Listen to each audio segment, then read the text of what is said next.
இங்கே இருக்கக்கூடிய நிறைய சூப்பர் ஸ்டார்களுக்கெல்லாம் நான் ஒரு விஷயம் கேட்குறேன். உங்களை நீங்களாம் ஒரு பெரிய சூப்பர் ஸ்டாரு, அடுத்த முதலமைச்சர்லாம் நீங்களாம் ஆசைப்படுறீங்க, நினைக்கிறீங்க, கனவு காண்றீங்க.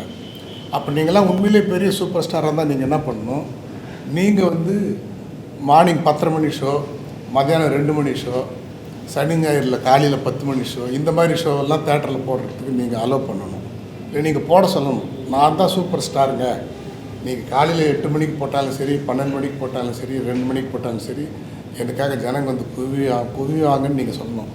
ஆனால் ரொம்ப கஷ்டப்பட்டு ரொம்ப போராடி ரிலீஸ் பண்ண முடியாமல் ரொம்ப பாதிக்கப்பட்டு சிறிய படங்கள் ரிலீஸ் பண்ணுறவங்களுக்கு என்ன பண்ணுறாங்கன்னா, அவங்களுக்கு போய் காலையில் 12 மணிக்கு தர்றது, 11 மணிக்கு தர்றது, மத்தியானம் 2 மணிக்கு தர்றது.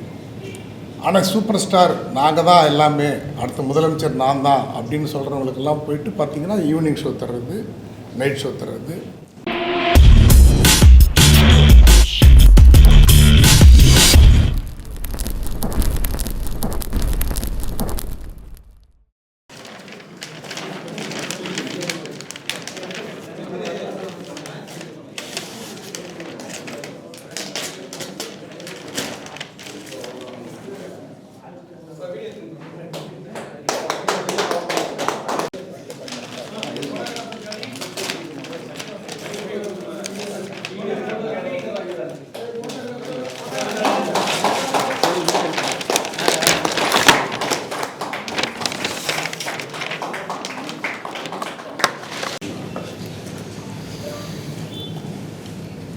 ஊடக தோழர்களுக்கு வணக்கம். நான் டிஎஸ்ஆர் சுபாஷ், திரைப்பட எடிட்டர் மற்றும் தமிழ்நாடு பத்திரிகையாளர் சங்க தலைவர். நம்மளுடைய நண்பர், அதே மாதிரி எனக்கு முன்னாடி நமக்கு இங்கே சிறப்பு அழைப்பாளராக அற்புதமாக பேசிய என்னுடைய தயாரிப்பாளர் சிவா சார், இவங்களுக்கும் எனக்கும் ஒரு விஷயம் என்னன்னு சொன்னால், நான் இந்த படத்தை பார்த்தேன், ஃபுல் படத்தை நான் பார்த்தேன். விஜய் கௌரீஷ் ரொம்ப அற்புதமாக பண்ணியிருக்காரு. இந்த தேவா சாருடைய அந்த சாங் நிச்சயமாக ஒரு பெரிய லெவலில் ஹிட் ஆகும். அந்த படத்துக்கு ஒரு பெரிய ஸ்ட்ரென்த்து தேவா சார் கொடுத்துருக்காரு. அவருக்கு இந்த இடத்துல நன்றி தெரிவிச்சுக்கிறேன். இன்றைக்கி பார்த்திங்கன்னா சிவா சார்கிட்ட ஒரு நிகழ்ச்சி துவங்கத்துக்கு முன்னாடி கூட பேசிகிட்டு இருந்தோம். நிறைய பேர் சினிமாவில் இருக்கிறாங்க, ஆனால் அவங்களுக்குள்ள சினிமா இல்லை. நிறைய பேர் சினிமாவில் இல்லை, அவங்களுக்குள்ள நிறைய சினிமா இருக்குது. அப்படி ஒரு பேட்டர்ன் இன்றைக்கி இருக்குது. அதே மாதிரி இன்னொரு விஷயம் பார்த்திங்கன்னா, படம் கஷ்டப்பட்டு எடுக்கக்கூடியவங்களுக்கு அதற்கான பெனிஃபிட்ஸ் எதுவுமே கிடைக்கிறதில்லை. உதாரணத்துக்கு ஒரு படம், அந்த படத்தை பார்க்குறதுக்கு தான் ஜனங்க தேட்டருக்கு வராங்க, அந்த படத்துக்காக தான் வராங்க. ஆனால் அந்த படத்தில் போடுற ஆடு பார்த்துருக்கா, அதுக்கான வருமானம் எதுவுமே அந்த தயாரிப்பாளருக்கும் அந்த படத்தை சம்மந்தப்பட்டவங்களுக்கு யாருக்குமே போய் சேர்றது கிடையாது. அந்த தேட்டரு ஓனருக்கும் அந்த டிஸ்ட்ரிபியூட்டருக்கும் அது போதும். அதை நாம ஏன் போய் பார்க்கணும்? ஃபஸ்ட்டு நான் படம் பார்க்க தான் வரேன். நான் வரது படம் பார்க்குறேன். அதுதான் சொல்கிறேன். தேட்டரில் சொல்கிறேன். இன்னொரு விஷயம் என்னென்னா, டிவி கூட ரெண்டாவது. நம்மளுடைய இதில் பார்த்திங்கன்னா, ஒரு படத்துக்கு பிரேக் விடுறதுக்கு காரணமே நம்மளுடைய கண், காது எல்லாத்துக்கும் ஒரு ரெஸ்ட்டு வேணும் தான். ஒரு ஸ்கிரிப்டு, இந்த ஸ்கிரிப்ட் நம்ம கிளைமேக்ஸ், ப்ரீ கிளைமேக்ஸ், அதுக்கப்புறம் செகண்ட் ஆஃப் ஓப்பனிங், இப்படிலாம் ஏன் நம்ம ஒரு ஸ்கிரிப்டில் பிரித்து பண்ணுறோன்னா, படம் பார்க்குறவங்களுக்கு நம்ம சொல்கிற விஷயம், way of story telling method எல்லாமே அவங்கள நம்ம ஸ்ட்ரெயின் பண்ணாமல் எப்படி ஒரு விஷயத்தை கொண்டு போகிறோம் செய்கிறோங்கிறதுக்கு தான் இதெல்லாம் நம்ம ஃபார்மேட் பண்ணுறோம். அப்படி இருக்கும்பொழுது தேட்டரில் உட்காந்து ஒரு பயங்கரமான ஒரு ஒரு ஹெவி ஒரு ஆக்ஷன் ஃபிலிமோ ஏதோ நம்ம பார்க்குறோன்னா, பார்த்து முடிச்சோன்னா அந்த இன்டர்வல் பிரேக் விடும்போது அந்த இடத்துல ஒரு சைலன்ஸ் இருக்கணும்ல, ஒரு 10 மினிட்ஸாவது சைலன்ஸ் இருக்கணும்ல. அப்போ தானே நம்ம திருப்பி மறுபடியும் செட்ரேட் ஆகி திருப்பி மறுபடியும் செகண்ட் ஹாஃப்ங்கிற ஒரு விஷயத்தை நம்ம ஃபாலோ பண்ணி எல்லாத்தையும் பண்ண முடியும். அப்படியே நான் ஸ்டாப்பாக போட்டு இவங்க பாட்டுக்கு ஆடு அது இதுன்னு போட்டு பண்ணிகிட்டே இருந்தாங்கன்னா அது எவ்வளோ ஸ்ட்ரெயின் கொடுக்கும். அது முதல்ல படத்தையே அது எப்படி பாதிக்கும். அப்போது இந்த ஒரு படத்தை கஷ்டப்பட்டு செய்யக்கூடிய அதனோட கலைஞர்களுக்கோ, அதற்கு முதலீட்டை செய்த தயாரிப்பாளர்களுக்கும் யாருக்குமே எந்த விதமான பலனும் எந்த விதமான வருமானமும் தராத ஒரு விஷயம். ஒரு குறிப்பிட்ட தேட்டர் ஓனர்ஸுக்கும், அதுக்கப்புறம் இந்த கியூபு யூஎஃப் இந்த மாதிரி பண்ணுற அவங்களுக்கு மட்டுமே இதெல்லாம் சேரக்கூடிய விஷயமா இருக்குது. சமீபத்தில் கூட பார்த்திங்கன்னா ஒருத்தர் வந்து கேஸ் போட்டு அதை ஜெயிச்சிருக்காரு. எனக்கு வந்து படம் டிக்கெட் வாங்கிட்டு வந்திருக்கிறேன், இத்தனை மணிக்கு படம்னு சொல்லிட்டு இவ்வளோ நேரம் பொறுத்து படம் ஆரம்பிச்சிருக்கிறாங்க, இவ்வளோ நேரம் பொறுத்து படம் போட்டாங்க அப்படின்னு சொல்லி அவர் கிளைம் பண்ணியிருக்காரு. இன்றைக்கி பார்த்திங்கன்னா சிவா சார் போன்ற பலர் வந்து எவ்வளோ பல விஷயங்கள் எடுத்தாலும் முயற்சி செஞ்சாலும் இன்றைக்கி ஜனங்க தேட்டருக்கு வர்றது ரொம்ப சிரமமாக இருக்குது. காரணம் என்னன்னா, படத்தை விட பாப்கார்ன் விலை ஜாஸ்தியாக இருக்குது, பாப்கார்னோட பார்க்கிங் விலை ஜாஸ்தியாக இருக்குது. இதில் வந்து முன்னாடிலாம் வந்து படத்துக்கு டிக்கெட் வாங்குறதுக்கான அந்த காசுலேருந்து ஒரு 15-20% தான் நம்ம வந்து முறுக்கு சோடா டீலாம் சாப்பிட்டோம். இப்போ அப்படி கிடையாது.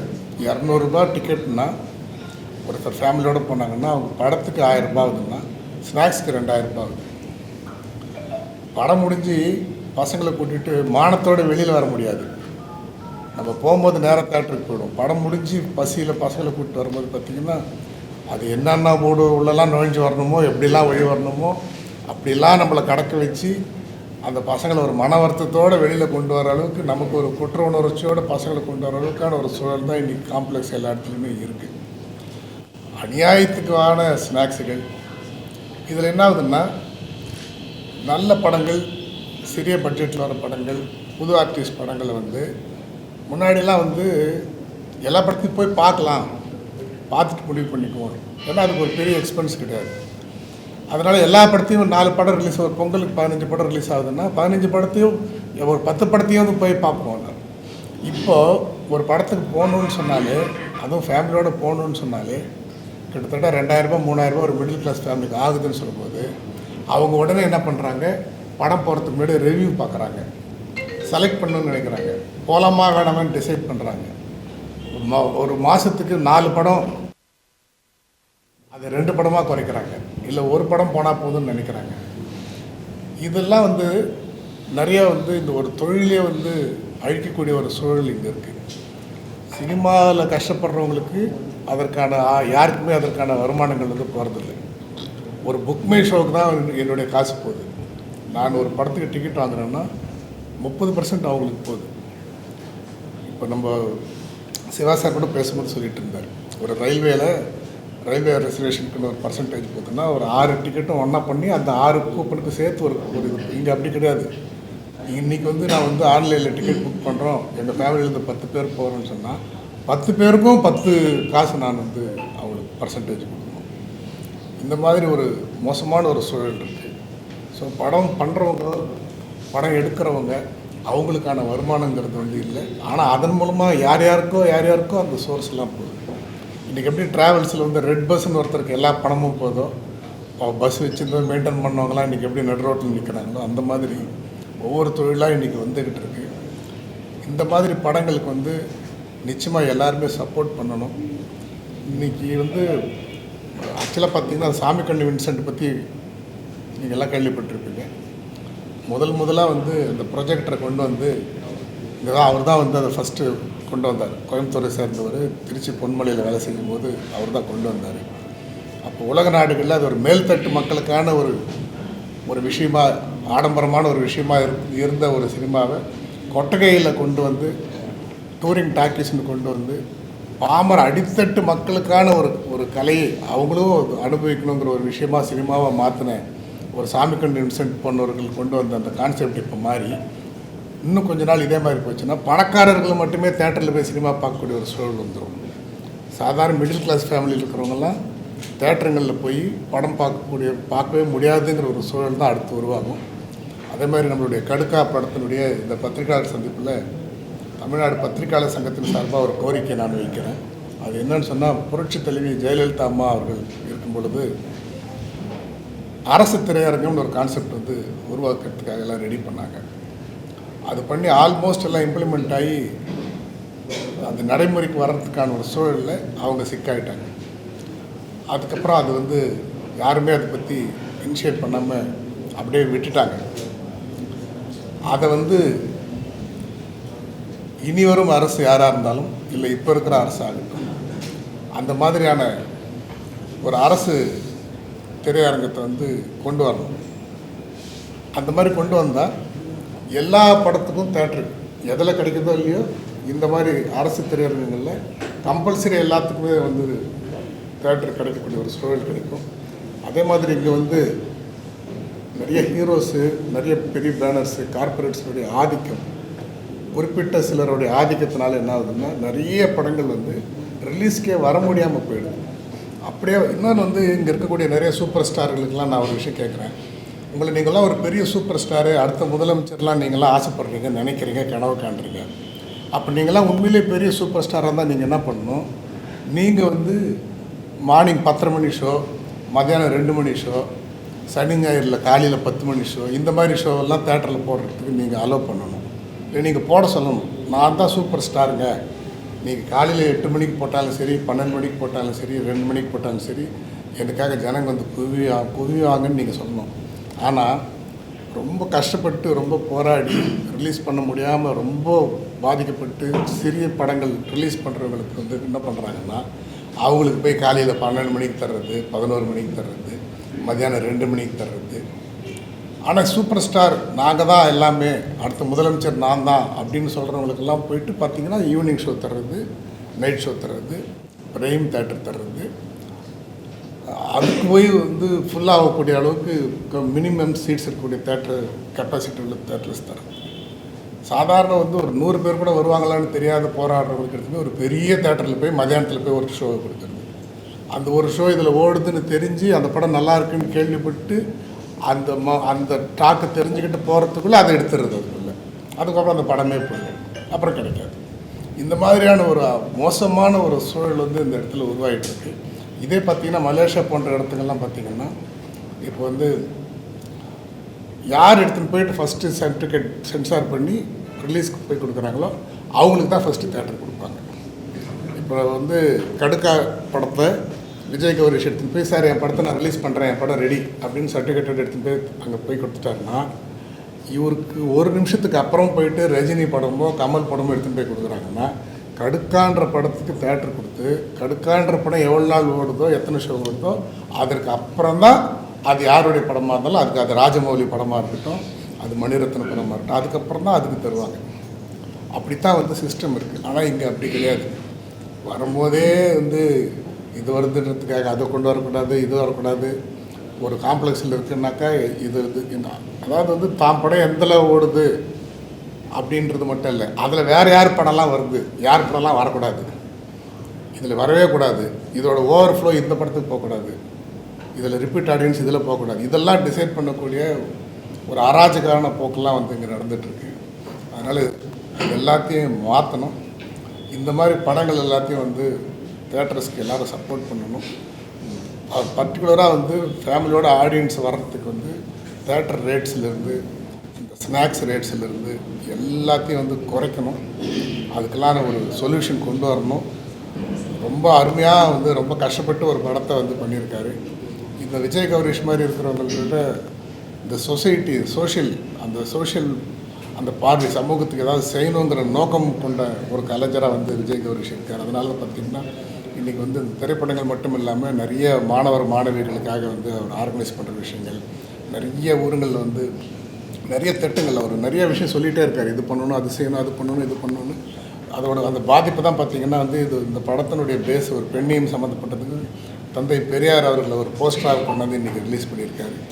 இந்த மாதிரி வந்து இந்த சொசைட்டி மீது அக்கறை உள்ள, இந்த சமூகத்தின் மீது அக்கறை உள்ள ஒரு கலைஞனாக வந்து ஏற்படி விஜய் கௌரிஷ் அவர்களுடைய இந்த படத்துக்கு பத்திரிகையாளர்கள் நம்ம முக்கியமாக வந்து நம்ம ஊடகத்தை சேர்ந்த நம்ம வந்து இது போன்ற இருக்கிறவர்களுக்கு வந்து நம்ம வந்து நிச்சயமாக வலு சேர்க்கணும். அதற்காக தான் நாங்கள்லாம் கூட இங்கே வந்திருக்கோம். அதனால் வந்து இன்றைக்கி இருக்கக்கூடிய பெப்சி ஆகட்டும், தயாரிப்பாளர் சங்கமாகட்டும், எல்லாருமே இது போன்ற படங்களை வந்து நல்லா டெவலப் பண்ணுறதுக்கும், தேட்டர்ஸை வந்து ரெஸ்ட்ரிக்ட் பண்ணி குறைச்சி எல்லோரும் படம் பார்க்குறதுக்கான ஒரு சூழல், ஸ்நாக்ஸ்லேருந்து எல்லாத்தையும் குறைச்சி இந்த புக் மை ஷோ மாதிரி ஆளுங்க. நான் என்ன சொல்கிறேன், நம்ம இவ்வளோ பெரிய அமைப்புகள் வச்சுருக்கோம், நமக்குன்னு ஒரு தேட்டர் கிடையாது. ஒரு சென்சார் பண்ணுறதுக்கு ஒருத்தர்கிட்ட போகணும்.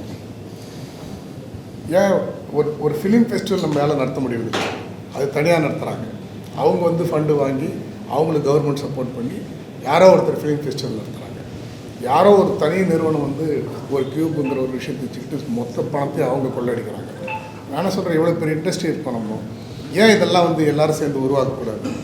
ப்ரிவியூ போடுறதுலேருந்து ப்ரிவியூ தேட்டர்ஸ்லேருந்து சென்சார்லேருந்து ஆடியோ ரிலீஸ் ஃபங்க்ஷன்ஸ்க்கான விஷயங்கள்லேருந்து அதே மாதிரி தேட்டர் புக் பண்ணுற விஷயங்கள்லேருந்து இதெல்லா விஷயமும் இது போன்ற அமைப்புகள்லாம் சேர்ந்து பண்ணணுன்றதை இதன் மூலமாக நான் கேட்டுக்கிட்டு சினிமாவில் இருக்க கஷ்டப்படுறவங்களுக்கான வருமானம் அவங்களுக்கே அது போய் சேரணும் அப்படிங்கிறது இதன் மூலமாக கேட்டுக்கிட்டு எனக்கு இந்த வாய்ப்பளித்த விஜய் கௌரீஷ்க்கும் மற்றும் கடுக்காப்பு திரைப்படத்திற்காக ஒத்துழைத்த அனைத்து கலைஞர்கள், அது அவருக்கு ஃபைனான்ஸு ரீதியாக ஒத்துழைச்சவங்களாகட்டும், உடல் உழைப்பு கொடுத்தவங்களாகட்டும், எல்லாருக்கும் இதன் மூலமாக நான் நன்றி தெரிவிச்சுக்கிறேன். இந்த படம் மிகப்பெரிய அளவில் வெற்றி பெறும்ங்கிறதுக்கு என்னுடைய பாராட்டுகளை தெரிவிச்சுக்கிறேன். நன்றி, வணக்கம். சார் ஃபஸ்ட் டைமு புதுமுக ஹீரோன்னு கூட பார்க்காம பத்திரிகையாளர் குரல் பத்திரிகையில் எடுத்தோனையும் முதல் பக்கத்திலேயே நம்மளோட போஸ்டர் ரிலீஸ் பண்ணியிருந்தார். அடுத்தடுத்த படங்கள் யார் யாரெல்லாம் சீக்கிரம் ரிலீஸ் பண்ணாங்களோ இளைய தளபதி விஜய் அவங்களோட அப்பா எஸ் ஏ சந்திரசேகர் சார்லேருந்து எல்கே சுதி சார்லேருந்து விக்ரமராஜா சார்லேருந்து எல்லாரும் பண்ணது, பார்த்திபன் சார் தேசிய விருது பெற்றிருக்கிறாங்க, எல்லாருமே நம்ம சப்போர்ட் பண்ணதையும் கண்டிப்பாக அந்த நியூஸ் செய்தியை நம்ம பத்திரிகையில் போகிறோன்னு சொல்லி ரொம்ப தேங்க்ஸ் சார் பண்ணதுக்கு. இன்றைக்கி பிறந்த நாள் பல வேலைகள் சார் இருந்தாலும் கண்டிப்பாக இந்த ப்ரெஸ் மீட் கண்டிப்பாக வரேன். ஏன்னா படம் பார்த்துட்டார் சார். ஸோ அதோட பாதிப்பு சார் கண்டிப்பாக இருக்கும். ஸோ சின்ன படங்களுக்கு சப்போர்ட் பண்ணுற Subha sir, T Siva sir, Palani அண்ணன் எல்லாத்துக்குமே என்னோட நன்றியை தெரிவிச்சுக்கிறேன். கண்டிப்பாக ஆனால் வந்து ஒரு விஷயம், முக்கியமான விஷயம் அது நானே சொல்லலாம்னு நினச்சிருந்தேன். இந்த தேட்டருக்கு போனாக்கா இந்த பாப்கார்னு இந்த ஸ்நாக்ஸ் எல்லாம் அவ்வளோ ரேட்டு. ஏன்னா ஏன் அந்த ரேட்டு எனக்கே புரியல. வெகு ஜனங்கள் வந்து பார்க்குற ஒரு இடம் தேட்ரு. அங்கே ஒன்று அண்ணன் சொன்ன மாதிரி ஒரு துபாய் ஷேக்கோ ஒரு பெரிய பெரிய ஆளுங்களோ இவங்கெல்லாம் வந்து பார்க்குற இடம் கிடையாது. வெகு ஜனம் சாதாரண மனிதர்களும் பார்க்கக்கூடிய ஒரு இடம் தேட்ரு. கோவில் மாதிரி தான் அதுவும். அங்கே ஏன் இந்த பாப்கார்னு இந்த ஸ்நாக்ஸ் எல்லாம் ஏன் இவ்வளோ ரேட்டு விற்கிறாங்க? ரொம்ப அநியாய ரேட்டாக இருக்குங்க. நீங்கள் சொல்கிற மாதிரி ஒரு ஃபேமிலியோடு போகிறவங்க இது கண்டிப்பாக சினிமாவுக்கே பாதிப்பு தான். சினிமா எடுக்கிறவங்களுக்கே பாதிப்பு தான். ஒரு தேட்டருக்கு போகிறவங்க கண்டிப்பாக ஒரு ஃபேமிலியோட 10 பேர் போகிறாங்கன்னா அவங்க தேட்டரில் படத்துக்கு டிக்கெட்டுக்கு பயப்படுறது கிடையாது, அந்த ஸ்நாக்ஸுக்கு தான் பயப்படுறாங்க. குழந்தைங்களோடு போகும்போது அங்கே குழந்தைங்க இன்னொருத்தர் சாப்பிட்றத பார்த்து கண்டிப்பாக கேட்கும், அப்போ எனக்கு அதை வாங்கி கொடு, இதை வாங்கி கொடு, எனக்கு அது வேணும் இது வேணும். அப்போ நார்மல் ரேட் இருந்தால் யாருமே அதை யோசிக்கவே போகிறது கிடையாது. ஏன்னா எப்பவுமே நம்ம வாங்கி சாப்பிட்ற பொருள் தான், டெய்லி சாப்பிட்ற பொருளில் தானே விற்கிறாங்க. ஒரு பாப்கார்ன், பப்ஸி எல்லாம் டெய்லி சாப்பிட்றது தானே கடையில் வாங்கிட்டு. அது அங்கே போனவங்க 3 மடங்கு ரேட்டெல்லாம் விற்கிறாங்க சில இடங்களில். அன்றைக்கி ஒரு நாள் நான் ஒரு படம் பார்க்க போனேன். இந்த மாலில் இருக்குது பாருங்கள், இந்த பார்க்கிங் பிரச்சனை பெரிய பிரச்சனை.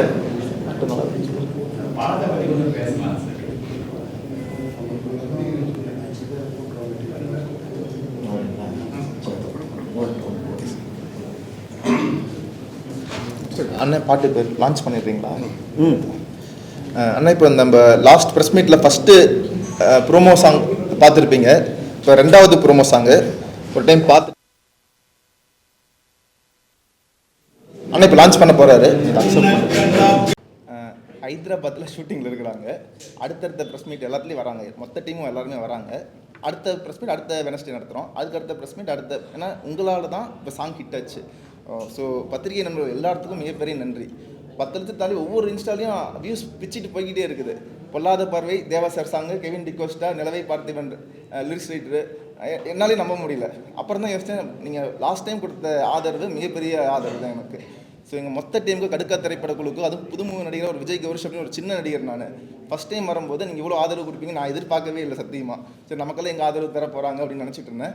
பட் எல்லாருமே அந்த பாட்டை, பொல்லாத பார்வை பாட்டை சாங்கு செம்ம ரீச்சில் போயிட்டு இருக்குது.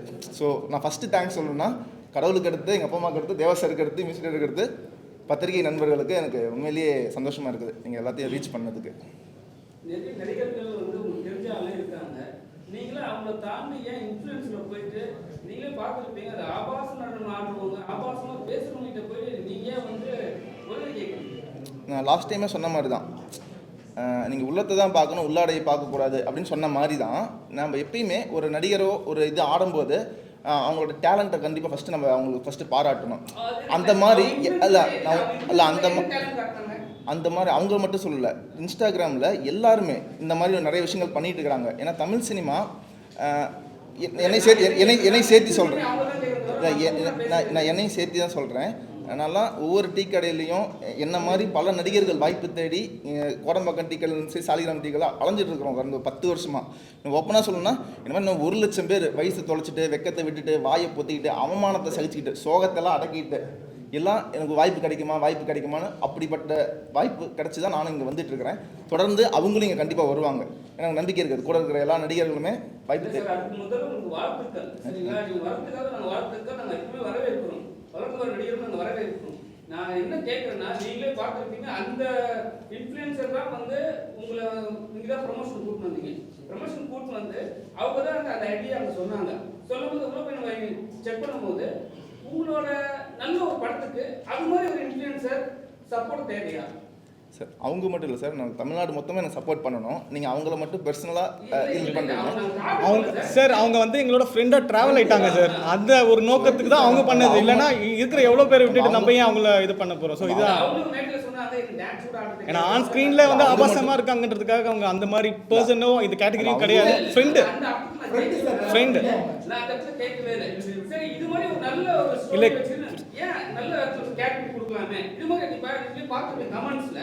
சில பேர் வந்து எல்லாம் நல்லதா சொல்லுவாங்க, இல்ல சில பேர் தப்பாவும் சொல்லியிருப்பாங்க, பார்த்துருப்பீங்க. ஸோ அப்படி வரும்போது நீங்க என்ன நினைச்சீங்க? என்ன நினைக்கிறேன்னா சார், அவங்க கொடுக்குற கமெண்ட்ஸும் சரி கேட்குற கேள்வியும் சரி நம்ம யாரை பாயிண்ட் பண்ணுறோமோ அவங்கள அது பாதிக்க போகிறதில்ல. யார் கமெண்ட் பண்ணுறாங்களோ அவங்க மனநிலையையும் கேட்குற கேள்வி யாரோடதோ அவங்களோட மனநிலை தான் அது பிரதிபலிக்கிறதே தவிர நம்ம யாரை பாயிண்ட் பண்ணுறோமோ அவங்கள அது பிரதிபலிக்காது. ஸோ நீங்கள் ஒரு நல்ல கேள்வி கேட்டிங்கன்னா, ஒரு அறிவாளியான பத்திரிகையாளருங்கிறது மக்களுக்கு தெரியும். நீங்கள் ஒரு கேள்வி என்ன கேட்கும்போது இந்த பத்திரிகையிலேருந்து இவ்வளோ அறிவாளித்தனமாக கேள்வி கேட்குறாங்கிறத மக்கள் புரிஞ்சுக்குவாங்களே தவிர அதுக்கு ஒரு மொக்கத்தனமாக நான் பதில் சொன்னால் கூட மக்கள் வந்து பரவாயில்ல அறிவாளித்தனமாக ஒரு பத்திரிகையாளர் வந்திருக்கிறாரு அப்படின்னு தான் மக்கள் நினைப்பாங்க. அந்த மாதிரி தான் கமெண்ட் செக்ஷன்லேயும் ஒருத்தர் பேடாக கமெண்ட் பண்ணால் அவனோட மனநிலை தான் அது பிரதிபலிக்கிறதே தவிர ஆடுறவங்களோ நடிக்கிறவங்களோ பேசுகிறவங்களோ அவங்களோட மனநிலை அது பிரதிபலிக்காது. அதுதான் படத்தோட ப்ரமோஷன் வந்தாங்க. வந்துட்டு நம்ம ஒரு விஷயம் கேட்கும் போது அவங்க பர்சனலான விஷயத்தை மட்டுமே பேசினாங்க தவிர நீங்க கஷ்டப்பட்டு அவங்க கூட்டிட்டு வரீங்க, டிராவல் பண்றீங்க. நீங்க வெளியே கூட வந்து அவங்களோட ஆளா இல்லை உங்களோட டீமான்னு தெரியல எனக்கு. சரிங்களா? பத்திரிகையாளர் அப்படியே அவாய்ட் பண்ணி அனுப்புறாங்க. போங்க நாட் இன் ஐடியா அப்படின்றாங்க. அது ஏதோ லேடி ஒருத்தருந்தாங்க. இல்லை என்னன்னா பத்திரிகையாளர் அவமானப்படுத்தும் போது அந்த ஒரு வலி இருக்கும். ஒருவேளை அவங்க மூலிமா நீங்கள் மனநிலை பாதிச்சுங்க நான் சாரி கேட்டுக்கிறேன். எங்கள் டீம் மூலிமா யாருனால ஒரு மனநிலை பாதிக்கப்பட்டால் கூட நான் சாரி கேட்டுக்கிறேன். ஏன்னா இது வந்து கடுக்கா திரைப்படம், பெண்ணியம் சார்ந்த திரைப்படம். நான் இப்போ தான் சொல்லிட்டு இருந்தேன். அது நான் பதில் சொல்கிறேன், நீங்கள் கேட்க போகிறீங்கன்னு தெரியும். ஏன்னா இது பெண் போராளியை பற்றிய ஒரு திரைப்படம். ஹீரோயின்ஸ் மேகா பார்த்துருப்பீங்க, செம்ம அழகாக நடிச்சிருக்கிறாங்க. விஜய் டிவி ஆஃபீஸ் சீரிஸோட ஹீரோயின் அவங்க அங்கே பயங்கரமாக அவங்க ஃபேம் ஆகிட்டு இருக்கிறாங்க. கடுக்கா படத்துக்கு சப்போர்ட் பண்ணி நடிச்சது மிகப்பெரிய பாக்கியமாக நானும் நினைக்கிறேன். அவங்க மட்டும் இல்லை, படத்தில் நடித்த எல்லாருமே ஆதர்ஷ் ஒவ்வொருத்தரும் ப்ரொடியூசர் உட்பட ப்ரொடியூசரும் எல்லாருமே ஊரில் இருக்கிறாங்க. கண்டிப்பாக எல்லாம் அடுத்தடுத்த பிரச்சனையில் கலந்து தயாராக சந்தோஷமாக இருக்காங்க. பாட்டு ஹிட் ஆயிடுச்சு. ஹிட் ஆனோனையும் அது மக்கள்கிட்ட ரீச் ஆனோனையுமே எல்லா டிஸ்ட்ரிபியூட்டர்ஸ் ப்ரொடியூசர்ஸ் கால் பண்ணி விஷ் பண்ணிகிட்டே இருக்கிறாங்க. பத்திரிகையாளர் உட்பட நிறைய பேர், டைமண்ட் பாபு சார் எல்லாருமே அவங்க பேஜில் போட்டுட்டு இருக்கிறாங்க. கயல் தேவராஜன் எல்லாருமே போட்டாங்க. ஸோ ரொம்ப நன்றி, அங்கே பத்திரிகையாளரோட சப்போர்ட் இருந்தது. அருமையான கேள்வி நீங்கள் சொன்னீங்க ஒரு வார்த்தை. நான் என்ன கேட்குறேன்னா, இதுக்கப்புறம் எத்தனை ரீல்ஸ் வரும் இதே மாதிரி? சார் படத்தோட ப்ரொமோஷன் டீம்கிட்ட டிஸ்கஸ் பண்ணிட்டு இருக்கிறோம். அஃபிஷியல் அனௌன்ஸ்மெண்ட்டை ப்ரொடியூசர் என்னென்ன சொல்கிறாரோ கண்டிப்பாக நாங்கள் வந்து அதுக்கு தகுந்த மாதிரி எங்கள் டீமில் டிஸ்கஸ் பண்ணிவிட்டு மியூசிக் டைரக்டர் தேவா சார் எல்லாருமே இன்னும் இது மாதிரி புதுசாக பண்ண சொல்லியிருக்காங்க. ஸோ நாங்கள் அடுத்தடுத்து புதுசாக இன்னும் மக்களை சந்தோஷப்படுத்துறதுக்கு என்னென்ன பண்ணுமோ அதை பண்ணுறது தயாராக இருக்கிறோம். நிறைய படத்தோட ரீல்ஸ்லாம் வந்து பார்த்தீங்கன்னா படத்தோட ரீல்ஸே வரும். சரிங்களா? டைலாக் இருந்தாலும் சரி, பாட்டுல இருந்தாலும் சரி, சாங்ஸ் வந்து எல்லாத்தையும் படத்தோட தான் பண்ணுறாங்க. ஏன் அது எப்போ எடுத்து போகிறீங்க? ட்ரெய்லர் லான்ச் அப்போ படத்தோட ஷார்ட்ஸ் எல்லாத்தையும் நீங்கள் பார்ப்பீங்க. ஏன்னா இது டேரக்டர் எஸ் முருகராசு மிகப்பெரிய டேலண்டடான டேரக்டர். இன்னும் ஓப்பனாக சொல்லணும்னா நம்ம அண்ணன் விஜய் சேதுபதிக்கே கதை எழுதி வச்சிருக்காரு. அவரோட கதையில் நினச்சா 100 கோடி கலெக்ஷன் 200 கோடி போகிற லெவலுக்கு எங்கள் டேரக்டர் கதை இருக்குது. ஸோ எல்லாருமே வெயிட் பண்ணிட்டு இருக்கிறோம். இந்த படத்தோட ட்ரெய்லர் எல்லாரும் பார்க்கறதா ஒரு ஆர்வம் கிரியேட் ஆகிட்டே இருக்குது.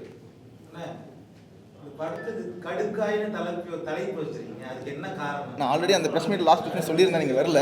கடுக்கானா எங்கள் ஈரோடு சைடில் காது குத்திட்டாங்க, கடுக்கன் கொடுத்துட்டாங்க அப்படிவாங்க.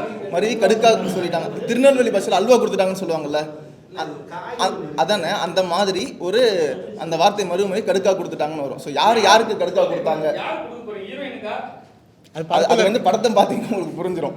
ஸோ படத்தில் செம்ம ட்ரெண்டிங்கான பல விஷயங்கள் இருக்குது. சாதாரண விஷயம் 2K கிட்ஸ் உட்பட எல்லாத்துக்கும் பிடிக்கும். சரி. சரி, நண்பர்கள் எல்லாத்துக்குமே ரொம்ப நன்றி வந்ததுக்கு. இன்னைக்கு மிகப்பெரிய போர் போயிட்டு இருக்குது இந்தியாவில். ஆப்ரேஷன் போயிட்டு இருக்குது ஒன்று. ஸோ நம்ம முதலமைச்சர் ஸ்டாலின் சார் வந்து ஆதரவு தெரிவிச்சிருந்தார். தீவிரவாத இயக்கத்துக்கு எதிராக எல்லாமே இன்றைக்கி காலையிலேயே போஸ்ட் போட்டாங்க. ஸோ எல்லாருமே மக்களுக்கு என்ன நன்மையோ அதை மட்டும் யோசிங்க. ஸோ இந்த படம் ஹிட் ஆகும்னு ஆண்டவனை வேண்டிக்கிறேன். உங்களோட சப்போர்ட் எனக்கு எப்பவுமே தேவை. நன்றி நன்றி, தேங்க்யூ.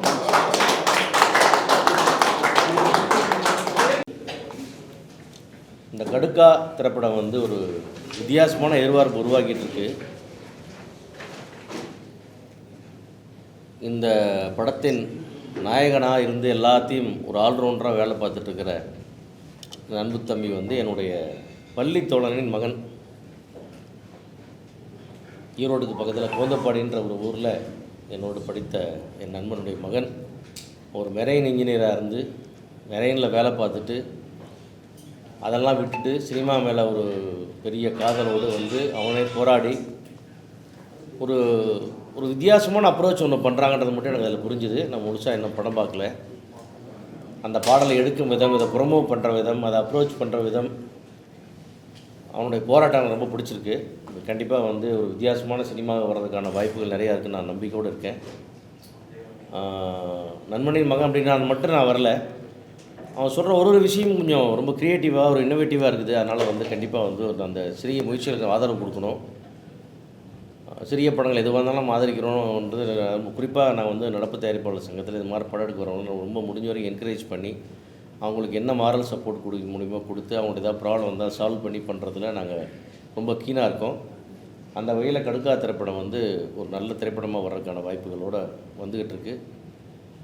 இன்னும் படம் பார்த்துட்டு நம்ம எல்லாருமே அதை பற்றி நம்ம கண்டிப்பாக பேச போகிறோம். இன்றைக்கி என்னென்னா உங்களுக்கு தெரியாதில்ல, ஒரு சினிமாவை வந்து புதுசாக ஏதாவது ஆடியன்ஸுக்கு சொன்னோம்னா அவங்க வந்து அதை பார்க்குறாங்க. அந்த யூடியூப்பில் தான் நமக்கு அதிகமான கமெண்ட்ஸ் வருது, நமக்கு இவ்வளோ பேர் பார்க்குறாங்கன்னு ஒரு இது கிடைக்குது. அந்த மாதிரி ஒரு புதுசாக ஒன்று பண்ணுறாங்க. கண்டிப்பாக அதுக்கு வந்து ஒரு பெரிய ரீச்சும் ஒரு ஓப்பனிங்கும் தியேட்டரில் கண்டிப்பாக இருக்கும்.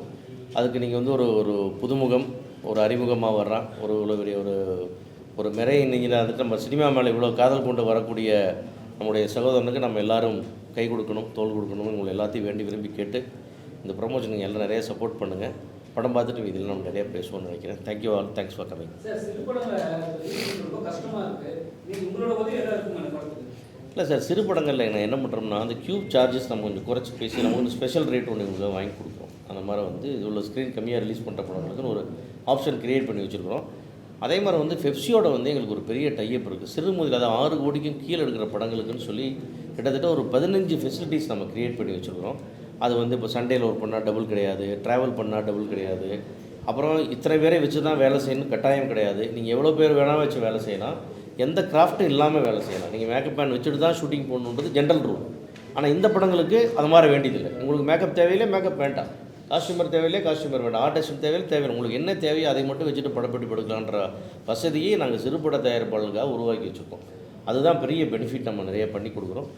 அதே மாதிரி வந்து இது மாதிரி படங்களுக்கான ரிலீஸ்லேயும் காஸ்ட் ஃபேக்டர் குறைக்கிறதுக்கும் பப்ளிசிட்டி செலவுகளை பற்றி நம்மளோட டிஸ்கஸ் பண்ணோன்னா நம்ம பேசி ஸ்பெஷல் ரேட்ஸ் வாங்கி வச்சுருக்கோம் அசோசியேஷன். அதெல்லாம் எங்களுக்கு கொடுத்து நம்ம ஹெல்ப் பண்ணுறோம். அந்த மாதிரி என்னென்ன முடியுமோ மேக்ஸிமம் நம்ம சப்போர்ட் பண்ணிகிட்ருக்கோம். ஏன்னா சின்ன சின்ன படங்கள் ஜெயிச்சு அதில் வர்றவங்க பெரிய ஆள் ஆனால் தானே அது பெரிய ஆள் ஆக முடியுது. எல்லாருமே ஒரு நாள் சிறிய படத்தில் ஜெயிச்சு பெரிய ஆளாக வந்தவங்க தான். அந்த வகையில் வந்து இந்த மாதிரி இன்றைக்கி நம்ம பார்த்தோம்னா எனக்கு இவ்வளோ பெரிய மாபெரும் வெற்றியை பெற்ற டூரிஸ்ட் ஃபேமிலி டைரக்டர் பார்த்தீங்கன்னா அவ்வளோ ஒரு சின்ன வயசில் வேறு அனுபவமே இல்லாமல் இப்படி ஒரு படத்தை கொடுக்க முடியும்னா இதையெல்லாம் நம்ம சப்போர்ட் பண்ணணும், என்கரேஜ் பண்ணணும். அந்த மாதிரி அதனால் புதுசாக வர யாரையும் நம்ம டக்குன்னு அண்டர் எஸ்டிமேட் பண்ணிடவே முடியாது. யார் நீ எந்த புத்தில் எந்த பாம்புன்னு சொல்லணும். அந்த மாதிரி தான் இன்றைக்கெல்லாம் வர்ற யங்ஸ்டர்ஸ் வந்து அப்படி இருக்காங்க, ஃபயராக இருக்காங்க. நீங்கள் வந்து அந்த டூரிஸ்ட் ஃபேமிலி டேரக்டர் வந்து யாருக்காக கதை சொல்லியிருந்தால் அந்த வயசுக்கும் அனுபவம் இல்லாமல் ஒருத்தர் படம் எடுத்துகிட்டு போகிறாங்க கிடையாது. Hats off to the producer Yuvaraj. அவருக்கு வந்து கண்டிப்பாக வந்து அந்த அதை பிக் பண்ணதுக்கே ஒரு பெரிய பாராட்டு கொடுக்கணும். அந்த மாதிரி நீங்கள் இப்போ ட்ரெண்ட் செட்டிங்காக இருக்குது. 15 கோடியை தாண்டி வசூல் பண்ணுற லெவலில் இன்றைக்கி வந்து ஒரு பெரிய பூமாக போயிட்டுருக்கு டூரிஸ்ட் ஃபேமிலி. அடுத்து வர்ற மாமன், அடுத்தடுத்து வர்ற தலைவன் தலைவி எல்லாமே நிறைய ஃபேமிலி ட்ராமாஸும் இந்த மாதிரி நல்ல படங்களாக வருதுன்றது சினிமாவுக்கு ஆரோக்கியமாக இருக்குது. அதே மாதிரி சிறிய படங்கள் வருவதும் இது ஒரு புதியவர்கள் வருவதும் நம்ம ஆதரிக்கிறோம். நீங்களும் அதே மாதிரி சப்போர்ட் பண்ணணும். அது மாதிரி திருப்பியும் இதே இடத்துல இன்னொரு வேண்டுகோள், இந்த புது படங்கள் வரும்போது விமர்சனங்களில் கொஞ்சம் கனிவோட பரிவோட கொஞ்சம் அப்படியே ஆதரிச்சு அப்படி தினத்தந்தி மாதிரி அப்படியே பூசி மெழுகி கொண்டு வந்து கடைசியில் ஒரு ஃபினிஷிங் கொடுத்துட்டோம்னா அது ஒரு, நான் எப்பவுமே தினத்தந்தி ஒரு மாடலாக சொல்லுவேன். அது மாதிரி அந்த மாதிரி ஒன்று கொடுக்கணும்னு எல்லாத்தையும் நான் வேண்டி விரும்பி கேட்டுக்கிறேன். ஏன்னா எடுத்தோடனே மண்டை மேலே அடிச்சோம்னா கீழே விழுந்துருவாங்க. குறைகள் இருக்கலாம், அதெல்லாம் தாண்டி நிறைகளை நம்ம பாராட்டணும்னு வேண்டி கேட்டுக்கொண்டு நன்றி. தொடர்ச்சியாக வந்து பெப்சி உங்களுக்கு சப்போர்ட் பண்ணிருக்காங்க. ஆனால் அடுத்த சங்கம் வந்து நீங்கள் பண்ணக்கூடாதுன்னு சொல்லி ஒரு விஷயம் போயிட்டு இருக்காங்க. எப்படி பார்க்குறீங்க சார்? சார் அதான் நான் சொல்கிறேன் சார். பெப்சி என்பது வந்து எப்படி கேட்டிங்கன்னா, நீங்கள் நல்ல ஒரு பெரிய நந்தன சிக்னல் மாதிரி பெரிய ஜங்ஷனில் இருக்கிற சிக்னல் மாதிரி பெப்சி அது நின்றுச்சுன்னு வச்சுக்கோங்க, அந்த ரோடு என்ன ஆகுது, அதுதான் சினிமாவில் நடக்கும். பெப்சினால் வந்து உங்களுக்கு கொஞ்சம் நேரம் நின்று போயிட்டுருக்கு, சில சிரமங்கள் இருக்குது. என்னடா 3 நிமிஷம் இப்படியே நிற்கிது, இதெல்லாம் இருக்கும். நின்று போகணும், நம்ம அவசரத்துக்கு போக முடியல, அதெல்லாம் இருக்கும். ஆனால் அது ரெகுலேட் பண்ணி கொடுத்து உங்களை. அதோட அருமை எப்போ தெரியும்னா, அந்த சிக்னல் ஆஃப் ஆனால் தான் சிக்னல் அருமை தெரியும். அந்த மாதிரி பெப்சி இல்லைன்னா கட்டுப்பாடு இல்லாத போய்டும் சினிமா. ஏன்னா இன்றைக்கி சினிமாவில் வந்து ஒரு டிபார்ட்மெண்ட்டில் ரொம்ப அற்புதமாக தொழில் தெரிஞ்ச ஒருத்தனுக்கும் அதே பேட்டா தான், அதை புதுசாக கற்றுக்கிட்டு 4-5 படம் தான் வேலை செஞ்சுருக்கணுக்கும் அதே பேட்டா தான். அது வந்து நீங்கள் மாற்ற முடியாது. ஆனால் இந்த கட்டுப்பாடுகளை உடச்செறிஞ்சிட்டோம்னா, நான் சீனியர், நான் வந்து சூப்பர் சீனியர், எனக்கு 10,000, எனக்கு 2,000 ஆனாலும் ரேட் போட்டு வேறு மாதிரி வந்து சினிமா கட்டுக்கடங்காத ஒரு இடத்துக்கு போய்டும். அது அந்த விவரத்தை யாருமே புரிஞ்சு மாட்டேங்கிறாங்க. ரைட் சென்ஸ் சார், நம்முடைய தனிப்பட்ட ஈகோக்களுக்கெல்லாம் இங்கே வேலையே கிடையாது. சினிமா ரொம்ப முக்கியம். சினிமா நல்லா தான் சார், சினிமா தான் நமக்கு தான் சினிமா தேவை. சினிமாவுக்கு யாருமே தேவையில்லை. அதை விட்டுட்டு ஓடிக்கிட்டே இருக்கும், அது பின்னாடி நம்ம ஓடிக்கிட்டே இருக்கும். நம்ம காலமாட்டத்தில் நீங்கள் உங்கள் வாழ்க்கையில் எத்தனை பேரை பார்த்துட்டீங்க சினிமாவில்? எல்லாம் வந்தாங்க போனாங்க ஆனால் சினிமா தானே இருக்குது. அந்த மாதிரி வந்து சினிமாவை வந்து நம்ம அப்படி அண்டர் எஸ்டிமேட் பண்ணி அதை கிள்ளுக்கறியாக்கிடக்கூடாது. நம்முடைய தனிப்பட்ட ஈகோக்களுக்காக, தனிநபரோட சண்டைகளுக்காக கொண்டு வந்து அதை கொண்டு வந்து சினிமாவில் புகுத்தக்கூடாது.